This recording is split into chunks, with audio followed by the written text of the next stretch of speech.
Você é estudioso e o xamanismo Sete Raios é muito conhecido, é uma referência, muita gente me fala, já tinha me falado a respeito sem que eu te conhecesse. Aliás, um grande beijo para Alexandre Comino, Meu irmão. que nos colocou em contato. Ale, beijão, obrigado. Mago do Mistério. Mago do Mistério. Te amo, meu irmão. Comino. Grande mestre, professor, Ele é muito irmão, bom. amigo. Esse tem uma energia incrível também. E você, como eu já te disse, eu já havia ouvido falar, e muito bem por sinal, do xamanismo Sete Raios.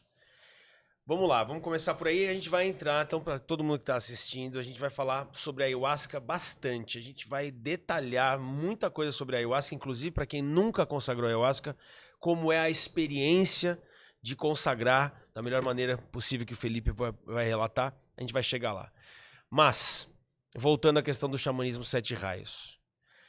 Como surgiu você começar o xamanismo Sete Raios? O que representa o xamanismo Sete Raios? Elabora sobre o xamanismo Sete Raios. O xamanismo Sete Raios, ele nasce de uma vontade muito genuína minha de viver a espiritualidade de uma forma universalista, de uma forma eclética, como a espiritualidade sempre se apresentou para mim. Sem barreira, sem oposição, sem separação, sem dogmas. Uma espiritualidade colorida, multifacetada, acolhedora, a todas as formas, a todas as expressões. Eu sempre vivi e senti de compartilhar a espiritualidade dessa maneira, dessa forma, para além das formas. Né? Como o místico Ibn Arabi fala, né? Meu coração finalmente se tornou capaz de todas as formas. Ele é um pasto para as gazelas, é um convento para os cristãos e para os monges, é um templo para os ídolos, é a Caaba dos peregrinos, é o rolo da Torá, é o texto do Corão. Sigo a religião do amor. E para onde quer que avancem as caravanas do amor, lá é meu credo e minha fé. Meu credo e minha fé sempre foi encontrar uma espiritualidade que acolhesse todas as expressões desse mistério, que é um mistério sem forma. Todas as tradições espiritualistas falam, divagam sobre um silêncio inominável, sobre essa realidade inefável que a gente só consegue experienciar de dentro para fora, de olhos fechados. Uma experiência verdadeiramente mística. Então o xamanismo Sete Raios, ele nasce dessa vontade de compartilhar a medicina da terra, a sabedoria vegetal, o mistério da ayahuasca, dentro dessa esfera universalista, eclética, acolhedora e convidativa a todas as formas, a todas as expressões da espiritualidade. Quando me veio esse nome Sete Raios, que foi na força vigorosa, visceral da medicina da ayahuasca, numa cerimônia com meu irmão Pierre Stocker, francês, músico medicina, grande estudioso das medicinas ancestrais também, mago do som, grande terapeuta. E a gente estava em Ribeirão Preto, consagrando, isso acho que em 2016, e aí me veio, na força da medicina, esse nome, essa inspiração, Sete Raios, que até então eu imaginava que era alguma coisa ligada com a grande fraternidade branca, com essa via New Age, nova era esotérica, da Golden Dawn, da turma desse esoterismo da fraternidade branca, mas depois eu percebi que não era.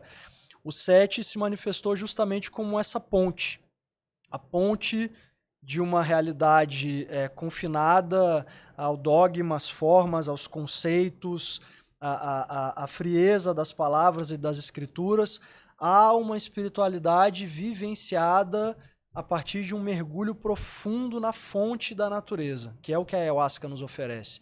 Então o Sete surgiu como uma reverência, uma celebração a essa espiritualidade pulsante em todas as tradições, filosofias, vias místicas e contemplativas. As 7 linhas da fraternidade branca, perfeito, os 7 tronos da Umbanda, os 7 princípios herméticos, as 7 emanações da Kabbalah, as 7 notas musicais, os 7 espectros de cores do arco-íris, a simbologia é infinita, né? É muita coisa ligada a esse número mestre, o 7, né, na numerologia. Mas o 7 ele veio como um chamado para que o nosso trabalho dentro do xamanismo ele fosse direcionado para esse acolhimento à espiritualidade a partir de uma valorização de todas as religiões, todas as tradições, todas as filosofias, qualquer que seja o seu repertório, qualquer que seja a sua afinidade espiritual, se você vem de terreiro, vem de igreja, vem do budismo, vem do taoísmo, vem do candomblé, se você é ateu, mas se você está disposto a praticar a palavra dos mestres, se você está disposto a vivenciar a espiritualidade arcaica primordial da natureza, você será acolhido no nosso trabalho, porque é um trabalho de estudo interno, para a gente desvendar o que nós somos, para além dessas formas, para além dessas preferências, que são só nomes, são só conceitos. Então o Xamanismo Sete Raios ele nasceu dessa vontade sincera de viver a espiritualidade, compartilhar o xamanismo a partir desse olhar universalista, desse olhar um pouco mais amplo, né? Porque mesmo dentro dos meios neo-xamânicos, vamos dizer assim, dos grupos que consagram e compartilham a ayahuasca dentro das cidades, no contexto urbano, eu percebia um certo engessamento, uma rigidez, muitas vezes, de não, aqui é um trabalho que está ligado a Umbanda, aqui é um trabalho que está ligado ao cristianismo, ou é um trabalho que está ligado única e exclusivamente à via do Daime. E isso me incomodava um pouco. Então a gente sentiu de criar um instituto em volta dessa ideia de celebrar todas as tradições místicas, de celebrar a espiritualidade, que é a espiritualidade que vive, anima, inspira todas as religiões, antes delas se tornarem corpos doutrinários ou dogmáticos, a serviço de interpretações particulares. Mas você as compõe numa mesma cerimônia ou você faz cerimônias específicas para cada uma das religiões? Numa mesma cerimônia, a gente dança muitas tradições. E aí tem gente que pergunta, né, mas você mistura tudo? Então, não, a gente só não separa. Né? Como o grande mestre Léo Artesi também diz, a gente não separa nada, porque a gente entende que a espiritualidade ela não comporta essas separações. Rumi tem essa passagem que ele diz, né? Se você não despertar um amor profundo por todas as religiões, você ainda não entendeu a religião que eventualmente escolheu para si. Pois no final do dia, se você mergulhar profundamente para além desses dogmas, dessa interpretação antropomórfica de um Deus que está distante, das leituras sacerdotais, você vai encontrar essa mesma verdade, esse mesmo mistério, essa sabedoria primordial. Então a nossa cerimônia ela é devotada ao mistério da espiritualidade que se apresenta em roupagens, feições, nomenclaturas, arquétipos distintos, mas todos evocativos da unidade primordial do espírito.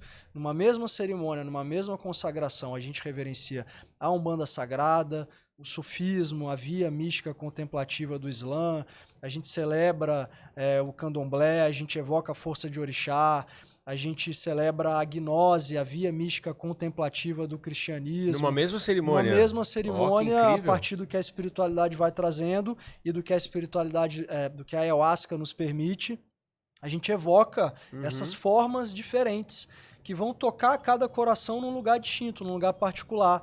Você pode ter afinidade, mesmo sem saber, com alguma dessas tradições. E você pode descobrir isso a partir de uma frequência, de uma música, de um canto. O que te toca. O que te toca mais profundamente, nos sentidos que a gente estava falando, né? Um cheiro de uma erva que é queimada, que pode ser de uma tradição ou de outra, de uma música que pode vir de uma região do Oriente, ou um canto que emana das raízes da floresta amazônica. No islamismo, por exemplo, o som é muito poderoso. Ele pega demais. Eu não sou como é que fala? Muçulmano. Mas aquela oração fortíssima, você fala, caramba. É muito poderoso. Você, desculpa, acabei te interrompendo, mas começa a fazer muito sentido. É isso mesmo. É tudo junto e misturado. Essa questão de misturar, né? A gente fala muito sobre intolerância religiosa e tecnicamente não devia nem haver esse termo para quem é de alguma religião. Porque se você é de uma religião, dentro daquela você não pode... É errado você não aceitar outra. Como você acabou de dizer, não tinha pensado por isso. Você só pode ser considerado intolerante religioso se você não tiver religião. Aí, tecnicamente, você pode. Mas se você for de alguma, já tá... Por si só, acabou, cara. Não tem nem o que falar. O senhor já é uma incoerência profunda, é uma incoerência. Né? Você até pode falar que é religioso, mas talvez você vai descobrir que você não é espiritualizado. Exatamente.